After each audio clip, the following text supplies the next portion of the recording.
There are people who step out of history wrapped in such dazzling glory that an entire nation looks up to them. And there are others for whom that very glory becomes a burden they can never escape. Charles Lindbergh was one of those names. In 1927, when America was still shrouded in the dust of war, crisis, and doubt, a thin, quiet, almost unknown young man climbed into a small aircraft called the Spirit of St. Louis. No crew, no radio, no weapons, only the sky, the engine, and absolute solitude. 33 hours later, when the wheels touched down in Paris, the world seemed to hold its breath and then explode. Charles Lindbergh became a hero overnight. He was celebrated as a symbol of courage, of intelligence, of a new America reaching out to the world. Parades were held in his honor. Streets, schools, and children were named after him. People believed that if anyone embodied the American spirit, it was Lindbergh. But history is rarely as simple as propaganda posters. Just a few years later, that same name froze the nation in horror. Lindbergh's infant son was kidnapped, then found dead. A tragedy that not only tore apart one family, but shook the civilized world. The hero suddenly became a powerless father. The national symbol became a man laid bare before a pain beyond words. And before the world could even begin to heal, Charles Lindbergh stepped into yet another dark chapter of history. Controversial statements. Trips to Nazi Germany. Speeches that forced the public to question whether the former hero still stood on America's side. Some called him a traitor. Some called him a victim of his time. Others believed he was simply a man too solitary, too cold, too different to grasp the weight of the words he spoke. So who was Charles Lindbergh really? A flawless hero? A father carrying an unbearable grief? Or a deeply conflicted figure, pulled by history between light and shadow? This story is not just about a flight, not just about fame or infamy. It is about the price paid when the world places a human being on a pedestal. Because sometimes becoming a legend is not a reward, but a sentence that lasts a lifetime. And this is the story of Charles Lindbergh, hero of the skies, and an unhealed fracture in the history of the United States. Before Charles Lindbergh became a symbol of the sky, before his name echoed across newspaper headlines, he was simply a boy growing up in silence. Lindbergh was born in 1902 into a family that was not warm in the way people often imagine. His father was a congressman, a strict, rigid man who believed in reason, discipline, and absolute self-control. His mother was a schoolteacher, quiet and principled, who loved her child but rarely expressed it through hugs or gentle words. In that household, emotions were not encouraged. Weakness was not allowed to exist. From an early age, Lindbergh learned how to be alone. He was not a noisy child, nor did he seek attention. He observed more than he spoke, listened more than he revealed. Long afternoons passed in silence, with books, machines, and thoughts he shared with no one. His father taught him that a man must control his emotions, never allowing fear or pain to govern his actions. These lessons did not come as gentle advice, but through coldness and expectations so high they were unforgiving. Lindbergh learned to endure on his own, to solve problems alone, to stand upright, even when no one stood beside him. That solitude did not weaken him. On the contrary, it forged a steel-like discipline. Lindbergh became fascinated early on by machines, by things that operated according to clear rules, things humans could master through knowledge and precision. Engines, gears, metal. To him, they were far easier to understand than human emotions. At school, Lindbergh did not stand out for sociability. He was not skilled at making friends. did not enjoy crowds, and did not care about being liked. What mattered to him was doing things correctly, doing them well, and finishing what he started. Once he committed to something, he pursued it with nearly absolute focus. It was in this environment that an emotional distance gradually formed. Lindbergh was unaccustomed to expressing joy, and even less accustomed to sharing sorrow. He learned to keep everything inside, believing that silence was strength, that emotional control meant mastery of the self. But the cost of that discipline was distance. From friends, from family, and later, from the world itself. Lindbergh did not grow up dreaming of becoming a hero. He grew up wanting to escape the noise of society. He did not seek the spotlight. He sought places where he could be alone, where no one judged, no one demanded, no one touched the emotional layers he had locked away so early in life. That is why the sky became his refuge. Up there were no crowds, no meaningless conversations. Only altitude, silence, and the clear laws of physics. That childhood did not create a warm, approachable man, but it created a man of extraordinary endurance. A man capable of sitting alone for dozens of hours in a narrow cockpit, facing fear, exhaustion, and death without breaking. When the world later looked up to Lindbergh as a hero, few understood that behind his calm exterior was a child who had learned to grow up in solitude. And that very solitude was both his greatest strength and the quiet fracture that shaped his entire life. To understand Charles Lindbergh, one cannot look only at the historic flight. One must look at the quiet boy of years past, the one who learned how to live alone long before he ever flew alone across the ocean. As Charles Lindbergh entered adulthood, he did not carry with him a dream of being recognized by the world. What he carried instead was a growing sense of suffocation, suffocated by social conventions, suffocated by crowds, suffocated by relationships that demanded emotional expression he had never learned how to give. Lindbergh did not hate people. He simply did not know how to exist among them.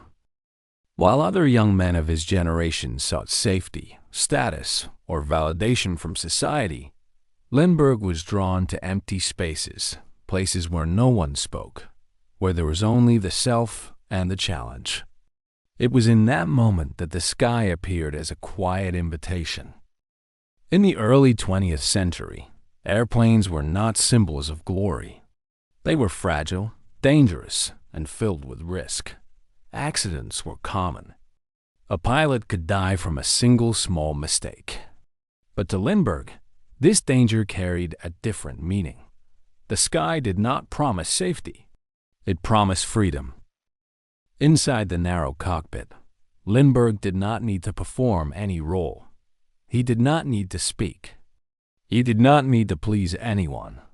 There was only absolute concentration, where all unnecessary thoughts fell away.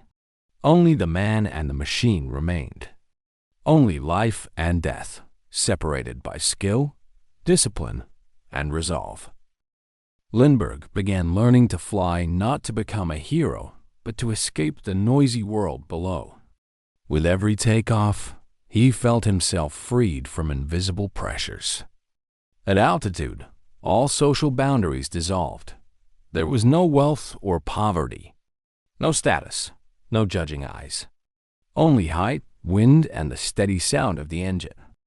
He trained with a seriousness that bordered on severity, not out of romantic passion, but because he understood that mistakes in the sky allowed no second chances.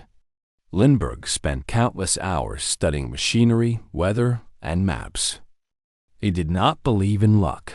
He believed in preparation. Each flight became a silent dialogue with himself.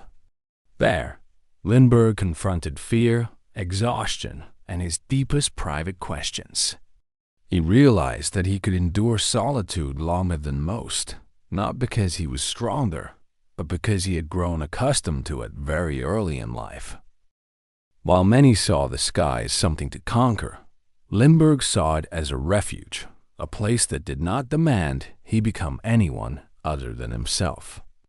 That attachment gradually pulled him farther from the crowds on the ground and closer to a dream that seemed almost insane, a solo flight across the Atlantic.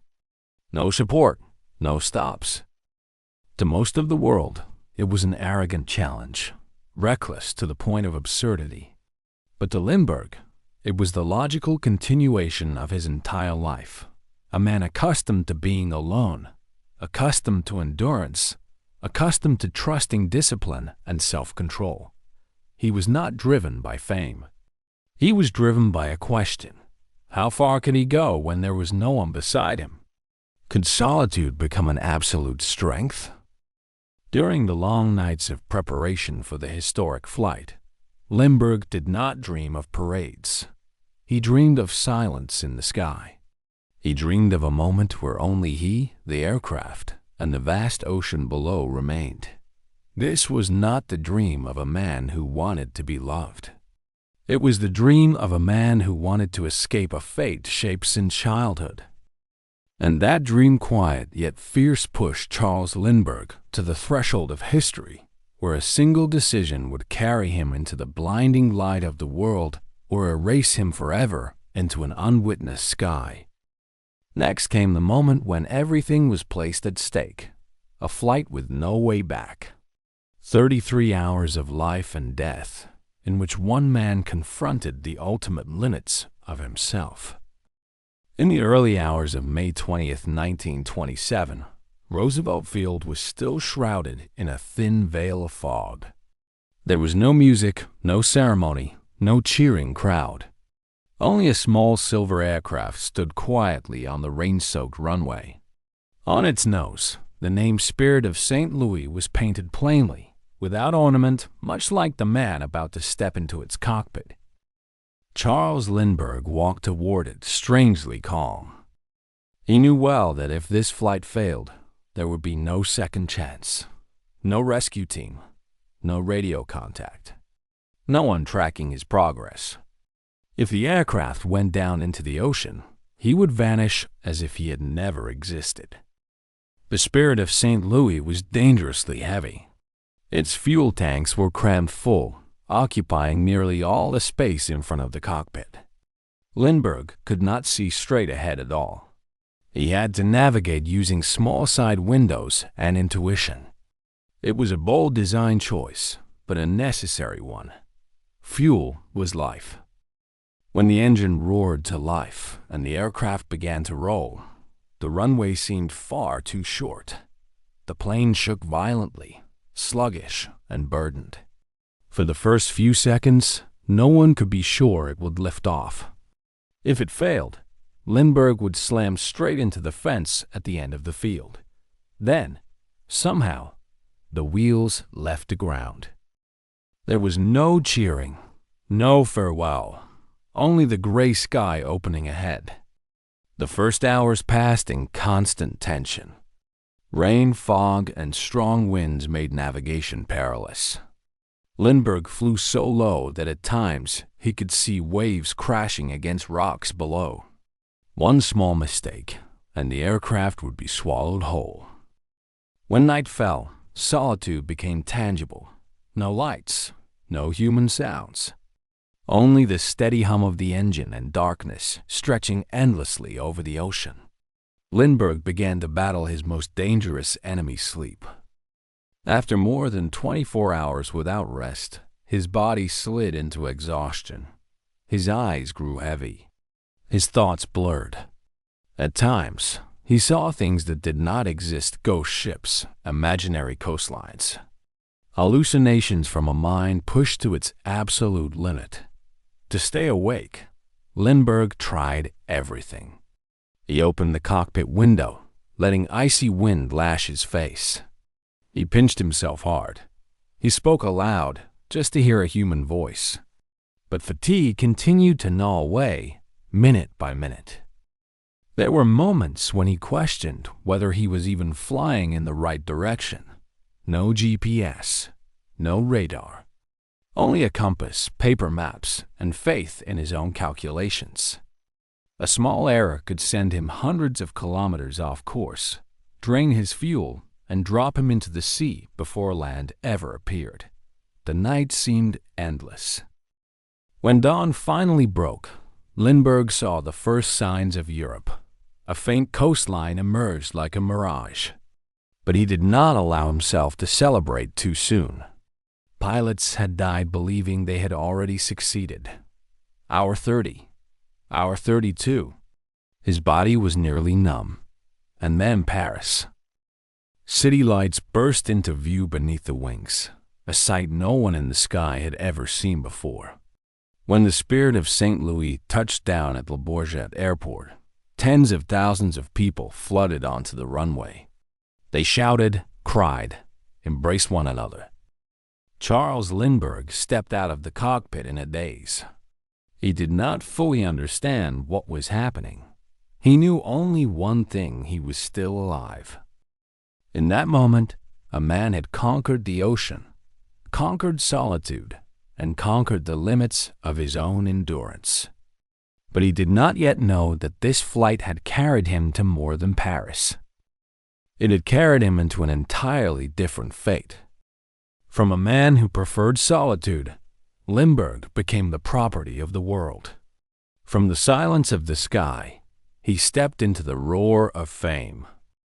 And the price of that victory would soon be collected by history, in the cruelest way imaginable. When Charles Lindbergh set foot back on American soil, he was no longer an ordinary man. He returned as a living symbol, a legend freshly forged, and the nation immediately wrapped itself around him, refusing to let him go. Parades stretched on without end. Crowds flooded the streets. People pushed forward just to see him, to touch the sleeve of his jacket, as if he carried some kind of magic within him. The press called him the Lone Eagle. Children learned his name before the alphabet. Politicians wanted to stand beside him, hoping to borrow a bit of his radiance. Lindbergh was awarded medals, invited to speak, asked to become the face of the American spirit.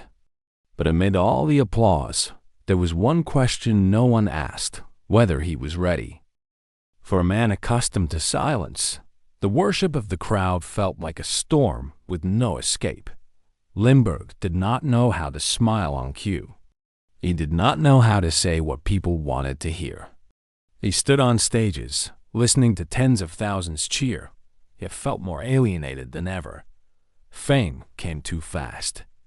It gave him no time to adapt. Every step Lindbergh took was watched. Every word he spoke was dissected. He was no longer allowed to be himself. He became the image the public wanted to see. People did not love Lindbergh for who he was. They loved the meaning they projected onto him. That pressure began to erode the fragile balance in his mind. Lindbergh gradually avoided crowds. He grew quieter, more withdrawn. The very traits that had helped him survive in the sky solitude, emotional control, now made it difficult for him to belong in the world below. While the public saw him as a flawless hero, Lindbergh saw his own limits clearly. He knew that one mistake, one poorly chosen remark, could shatter the image. And when an idol falls, the crowd often turns away faster than it once applauded. Fame also invaded his private life. Every relationship became distorted. People approached him not for Charles Lindbergh, but for the name Lindbergh. That realization pushed him further inward, building invisible walls around himself. Society's adoration did not give him a sense of safety. It gave him the feeling of being imprisoned. Lindbergh began to understand that the freedom he once found in the sky had vanished beneath the glare of the spotlight. Deep down, he longed to become anonymous again, to walk without being recognized, to be silent without being questioned. But that was impossible. Once you become a symbol, society does not allow you to step down. It was here that a dangerous contradiction took shape between Lindbergh, the man, and the image America wanted to preserve. between his desire for solitude and his obligation to represent millions. And when a person is stretched too long between two worlds, collapse becomes only a matter of time. Charles Lindbergh had conquered the ocean, but he was beginning to lose the battle against his own fame. He did not yet know that this brilliance would soon be stained by tragedy. A catastrophe was approaching, one that would not only take from him what he held most dear, but also transform a national hero into the center of collective grief and obsession. And that was the moment when Lindbergh's story entered its darkest chapter. On March 1st, 1932, in the quiet home of the Lindbergh family in New Jersey, there was no sign that a nightmare was about to descend. It was an ordinary evening. Charles Lindbergh, who had once faced the vast ocean and brushed against death, believed that he had finally found a place of safety, a place far from crowds, far from the press, far from the spotlight that had worn him down. There, he was simply a husband, a father. But when the nurse entered the child's room, the crib was empty. No crying, no signs of a struggle, only a cold absence where Lindbergh's young son should have been. In that moment, every survival skill, every ounce of iron discipline, every layer of emotional control Lindbergh had built over a lifetime collapsed. He ran up the stairs, searched every room, called his son's name in desperation. There was no answer. A ransom note was found. The handwriting was shaky. The words were cold. The reality was brutal and unmistakable. The child had been kidnapped. The news spread at a terrifying speed. Within hours, the entire nation was in shock. The national hero was now a father who had lost his child. The press called it the crime of the century. The crowds no longer cheered. They held their breath, following every development as if it were the shared grief of an entire people. Lindbergh involved himself in every decision. He personally read every ransom letter. He believed that with precision and discipline, he could control this situation, just as he had once controlled an aircraft through storms. But this time, nothing obeyed the laws of physics. It obeyed the cruelty of human beings. The ransom was paid. Hope flickered. But day after day passed, and the child did not return. And then, the worst happened. The child's body was found not far from the house. No miracle. No hope.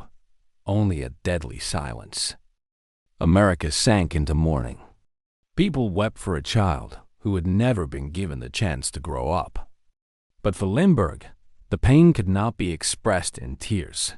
He did not scream. He did not collapse in public. He went quiet, as if all emotion had been drained from him. It was the pain of a man who would not allow himself to break, even as his heart lay in pieces. The trial that followed became a massive public spectacle. All eyes were fixed on Lindbergh. Every action of his was scrutinized. People were not only demanding justice for the child, they were demanding answers for their own collective trauma.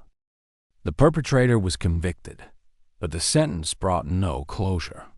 Nothing could bring the child back. There was no victory in this tragedy. For Lindbergh, the world no longer felt safe.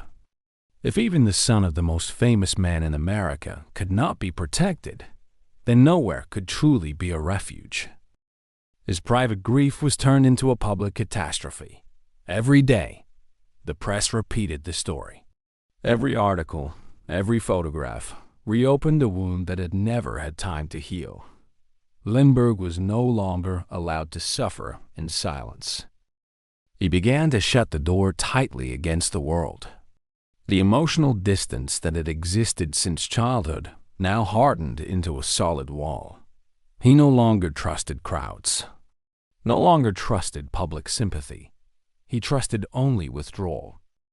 The tragedy did not only take his son. It took what little softness remained of his humanity. It changed the way he saw people, society, and America itself. From that moment on, Charles Lindbergh was no longer the hero who had conquered the sky. He became a deeply wounded man, carrying a pain that no title or honor could soothe. And that wound, silent but bottomless, would lead him toward controversial choices in the years that followed. Choices that would prevent history from ever seeing him through a single lens again. Next came the departure, leaving America, leaving the painful memories, and leaving the position to which society had once raised him above all others. After the tragedy of losing his child, Charles Lindbergh no longer had the strength to remain in the place that once called him a hero. America was no longer a home, but a landscape filled with painful memories, curious stares, and endless questions. Every step he took reopened the loss. Every newspaper article revived the very thing he wanted most to forget. And so, Lindbergh left. He took his family to Europe with a single desire: to live in silence. No fame, no symbols, no role as the representative of a nation. Just a man trying to piece together what remained of his shattered life. But Europe at that time was far from peaceful. The 1930s were years of instability, division, and the rise of extremist ideologies. War had not yet erupted, but its shadow stretched across the continent. As a world-famous aviator, Lindbergh was invited to observe and assess the military aviation capabilities of several nations. He approached the task as he always had, coldly, technically, without emotion. He looked at aircraft, technology, organization, and industrial strength. In Germany, Lindbergh was received with great ceremony. He was taken to tour air bases and shown advanced technological developments. In his eyes, this was a machine that functioned efficiently, disciplined, capable, and real. And it was here that a dangerous shift began to take shape. Lindbergh, who had always believed in order, discipline, and technical strength, began to view the world through a purely lens of efficiency. He separated technology from ideology. He separated military capability from moral values. In his thinking, war was a technical problem before it was a human one. He did not see, or did not want to see, the human cost hidden behind those flawless machines. When he returned to the United States, Lindbergh's public statements unsettled many. He warned that America was not prepared for war. He argued that Europe was entering a spiral in which the United States should not become involved. To him, these were the words of a man trying to prevent further tragedy. But to the public, especially amid rising global tensions, they carried a very different tone. People began to question him. Was Lindbergh speaking with the rational judgment of an expert? Or had he been drawn into a dangerous ideology? Personal tragedy had eroded his trust in society. Loss had made him fear chaos more than anything else. And in that fear, rigid order sometimes appeared as salvation. This was the greatest moral contradiction of Charles Lindbergh. A man who once embodied progress and freedom now seemed to stand close to opposing values. Not because he sought power, but because he longed for a world that could be controlled, a world in which tragedy would no longer have the chance to repeat itself. But history is unforgiving of blurred boundaries. As war approached, silence and neutrality themselves became political choices. Charles Lindbergh was entering the most dangerous phase of his life. No longer a matter of personal tragedy, but of judgment by an entire society. From this point on, he would no longer be seen with sympathy. He began to emerge as a deeply divisive figure. And in the next chapter, that division would erupt violently when America itself was forced to choose a side. As World War II drew closer to the United States, Charles Lindbergh could no longer remain in the safe position of a neutral hero. He stepped back into public view, this time not to be celebrated. Lindbergh's speeches echoed through a society gripped by anxiety, division, and fear. He urged America to stay out of the war. He warned that involvement would come at a devastating cost, in lives and in the nation's future. In his own mind, this was the voice of reason. But to many others, it sounded like betrayal. The public began to turn away. Newspapers that once praised him now ran cold, unforgiving headlines. Politicians who once stood proudly at his side now kept their distance.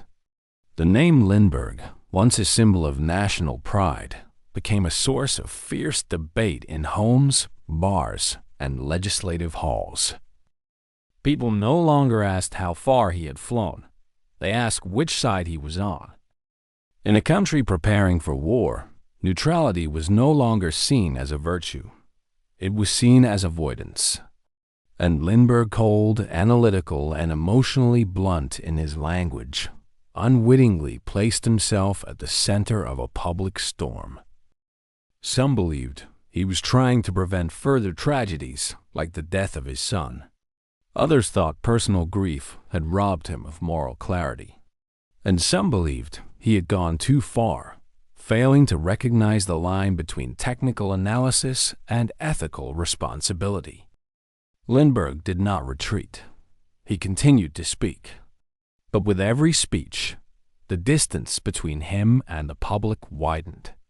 He did not know how to soften his words. He was not accustomed to compromise. The blunt honesty that had once kept him alive in the sky now became a blade that severed his connection to society. When the United States officially entered the war, history shifted instantly. Lindbergh's arguments became irrelevant. He no longer represented the future, but was seen as a remnant of a dangerous mistake. The hero of the past no longer had a place in the story the nation wanted to tell. The most painful thing was not the criticism, it was the silence. Lindbergh was no longer invited to speak, no longer asked for his opinion. He was pushed to the margins, where old symbols are left behind as history accelerates forward. The public did not want complexity. They wanted clarity, and Lindbergh did not offer that. Deep down, he did not see himself as a traitor. He still believed he had acted out of reason and fear of loss. But society does not judge people solely by their intentions. History judges by consequences. From this point on, Charles Lindbergh was no longer a unifying symbol. He became a mirror reflecting America's own divisions in a moment of crisis, a man standing between two shores, belonging fully to neither. And when the war finally came to an end, the question was no longer whether Lindbergh had been right or wrong. It was whether a man once lifted to the highest pedestal could go on living after being abandoned by the very society he had served. The next chapter of his life would have no crowds, no loud arguments, only silence, time, and a legacy that would never be whole. After the war ended, Charles Lindbergh all but disappeared from public life. There were no more speeches, no more loud controversies. The man who had once stood at the center of the entire nation now chose to live at the margins of history. He did not try to justify himself. He did not attempt to reclaim his former glory, nor did he openly confront the judgments that had already defined him. Lindbergh returned to what had always felt most familiar to him: silence, nature, and vast open spaces, places where no one demanded that he represent anything at all. He spent much of his life in remote areas, far from cities, far from the press, far from the memories of a past he could no longer change. Yet within that silence, Lindbergh did not completely turn his back on the world. He became involved in environmental conservation, particularly in protecting wildlife and natural habitats. not as a hero, but as an individual trying to repair what could still be repaired. It was a quiet form of atonement. No declarations, no stage. Those who encountered Lindbergh during this period described him as thoughtful and distant, but not bitter. The old pain remained silent but enduring. He rarely spoke about the past, especially about his son. Some losses can never be put into words. History, meanwhile, continued to debate him. Books and essays tried to categorize Charles Lindbergh: hero, misguided figure, victim, or a man lost in a chaotic age. But Lindbergh no longer participated in that conversation. He understood that once someone becomes a historical figure, the real person is gradually replaced by a symbol, and symbols do not require empathy-only judgment. In his final years, Lindbergh lived between two worlds, too famous to be truly anonymous, too controversial to be remembered solely for his achievement. He existed in a quiet space where no one fully owned his story. In 1974, Charles Lindbergh died quietly, without fanfare. There was no state funeral, no grand speeches, only the end of a life that had touched both the heights of the sky and the deepest layers of human tragedy. And perhaps that silence was the most fitting ending of all. For Charles Lindbergh had never truly belonged to the crowd.